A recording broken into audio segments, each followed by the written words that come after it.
Hey guys, in this video I'm going to show you how to solder a WPL motor. So you're going to need obviously your motor wires, a soldering iron, and some solder. So I also like to use this little pan that you could see underneath. That's to make sure I don't accidentally burn anything. So that's a little tip. If you do not have a soldering iron or have never soldered anything before, my first time soldering was on my motor for my WPL B14, so don't be worried. But you do need to get, I suggest getting a decent soldering iron.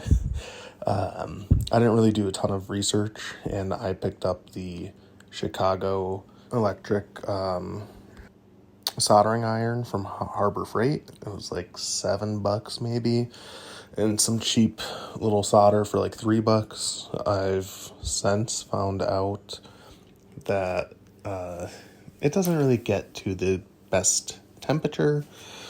It gets hot, but not super hot, which would make it a lot easier if it was hotter. It also takes a while to heat up, so I would look elsewhere.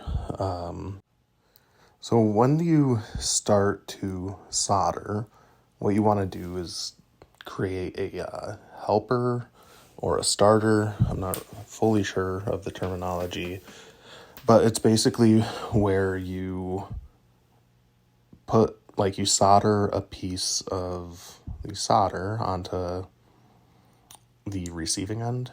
So in this case, the motor.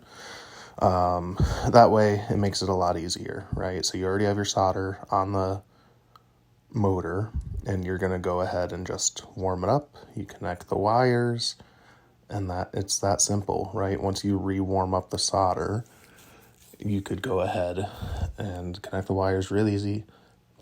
Make sure you pull on them once it's hard, make sure they're secure. But it's really not that bad.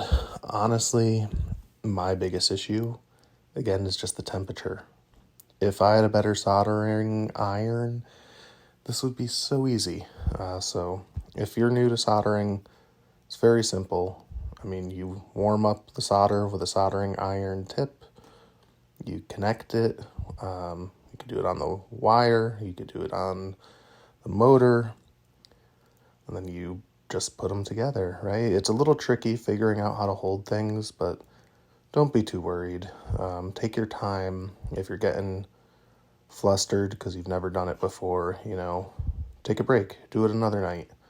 But here you can see some good footage of me kind of connecting it, the black negatives at the end. It's pretty straightforward. And like I said, it's not too bad. It takes a little getting used to, but as you can see, I got my motor connected and it's good to go.